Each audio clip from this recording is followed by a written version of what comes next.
What's up, guys? IDK Player coming with another NASCAR Heat 4 video, guys, and today we will talk about a concept that I came up with to have players wanting to play the next NASCAR Heat game more often during the game's lifespan.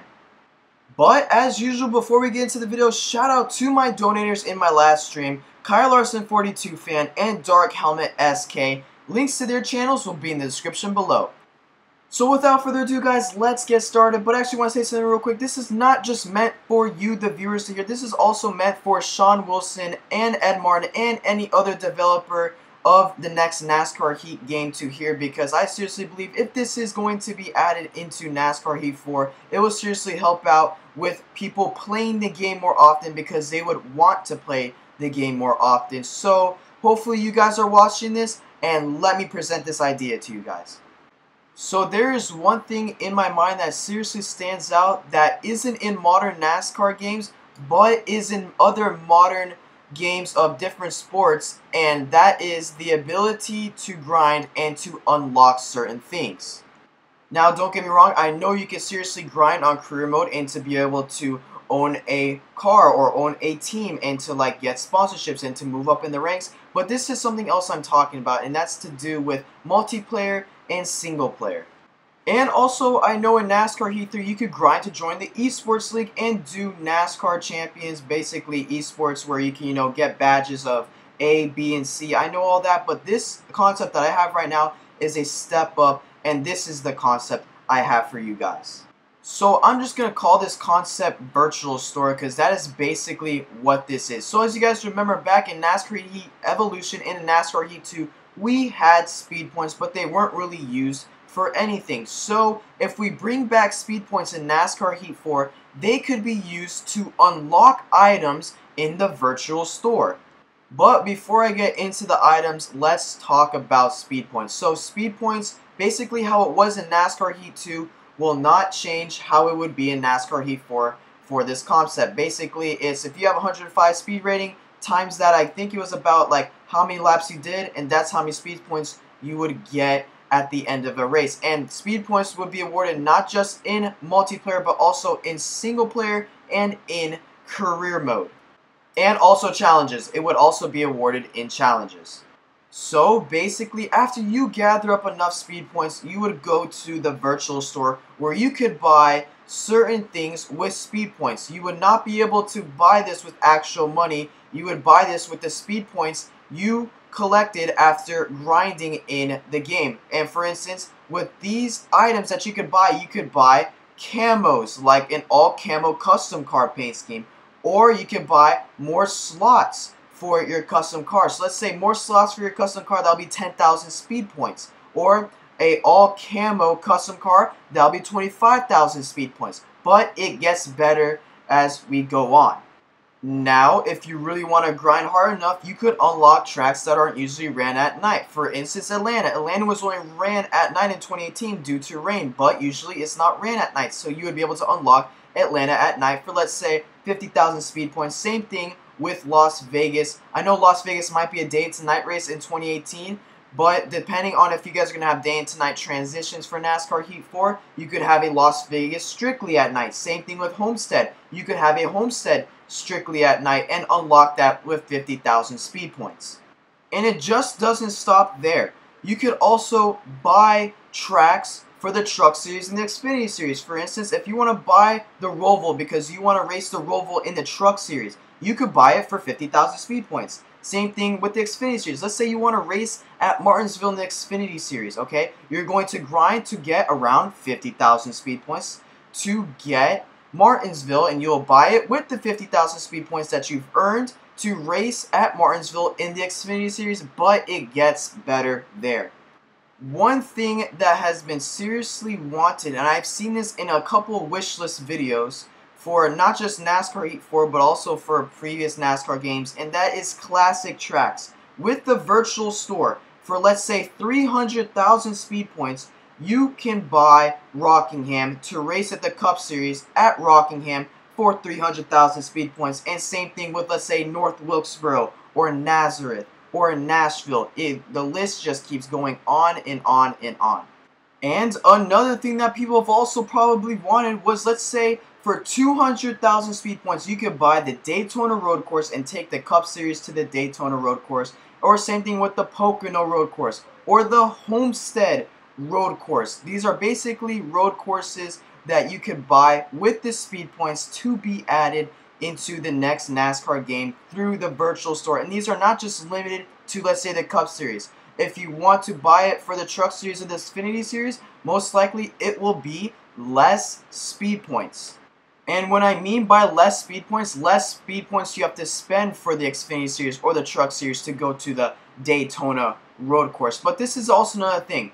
You don't have to just buy it singular if you want to, like, buy the Daytona Road Course. Let's say you just want to buy the Daytona Road Course for the Xfinity Series, you can. But if you want to buy it in a package, there could be packages where you could spend, let's say, 700, 800,000 speed points to buy the Daytona Road Course for the Xfinity Series, the Truck Series, and the Cup Series. Now, the virtual store obviously wouldn't just have racetracks that you can unlock, but also, once again, you could unlock custom car decals like the camo custom car decal, the psychedelic custom car decal, or the flame custom car decal, which you could also change the colors on. For instance, with the flame decal, they'll probably be around 25,000 speed points. Camo, probably around 25,000, and same thing with psychedelic, but you guys could change the colors of the camo or the flames decals.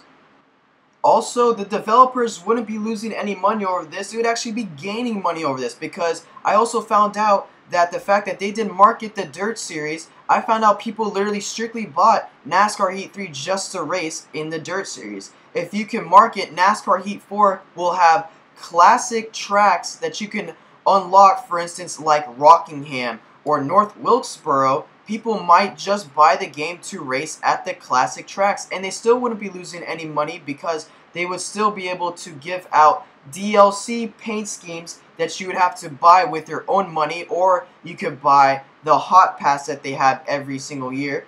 And with that, they would still be making money, and then they will still have the free paint schemes that you don't have to grind for in NASCAR E4 that they also had in NASCAR E3. But if they also want to decide to, hey, let's add some, not all, but some paint schemes that we usually give out for free, some of them, let's just add them to the virtual store that you can grind for, let's say, 5,000 VC, we could be able to do that. Now, some people might ask, why is the speed points so much just to unlock one track? For instance, Rockingham, 300,000 speed points, that's a lot of speed points. And the reason why is because a ranking system will be implemented into the next NASCAR Heat 4 game. Remember, a concept, this is still a concept, I'm just saying, it would be implemented with the virtual store, and with this ranking system, it'll actually help drivers gain more speed points. And the reason why this ranking system would help drivers gain more speed points is because every time you level up, you will get an additional amount of speed points. And when you keep leveling up more and more, the additional amount of speed points you get will increase.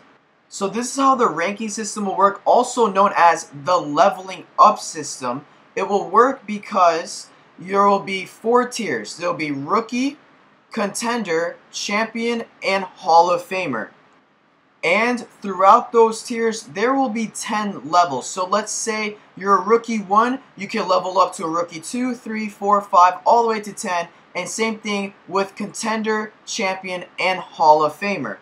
And now, how will you earn speed points from this? Simple. When you go from a Rookie 1 to a Rookie 2, that'll be an additional 10,000 speed points. And when you level up levels, depending on in what tier you are in, that's how many speed points you'll get. So let's say if you level up in the Rookies tier, you will only get an additional 10,000 speed points. But if you level up in the Contender tier, which is basically tier 2, you'll get an additional 20,000 speed points. And then it goes to Champion tier. Every time you level up in that, there'll be an additional 30,000 speed points. And same thing with Hall of Famer. Every time you level up in Hall of Famer, you'll get an additional 40,000 speed points.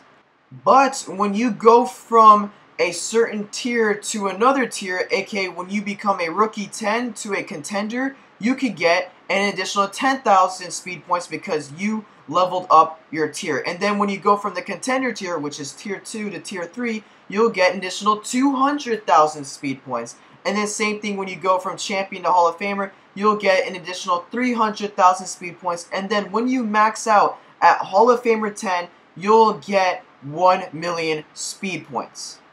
So now the question is, how do you level up? Basically, how you would level up is if you have a clean race, depending on how many drivers are in that race, and where you finish will depend on how fast you level up and how long the race is. So let's say you have a clean race with only 5 drivers and you finish first and it's only a 2% race. You won't level up as fast as, let's say, having a 20 car race with you having a clean race and finishing first in a 13% race. Because since it was a 13% race and there was more drivers and you had a clean race and you finished first, you will be able to level up quicker. Now, should we be able to go down levels? In my opinion, I believe that we shouldn't be able to go down levels if they do be able to go with this concept. But that is totally up to the producers of the game. And now the next thing is, in my opinion, some people might say, oh, will it be only for multiplayer? In my opinion, I think it should be for multiplayer and single player because not everyone will be able to have multiplayer due to internet issues, or some people just simply don't want to race in multiplayer. So in my opinion, I believe the tier system should be able to be for both multiplayer and single player. So basically, let's say you race in single player and then you race in multiplayer. Both of those races and how you race will be both added to the same tier system. So there won't be separate tiers for single player and multiplayer will not only have the tier system, it will both be depending on how good you race in single player and in how good you race in multiplayer, and will all add up to the same tier system for you to level up and to go to the next tier.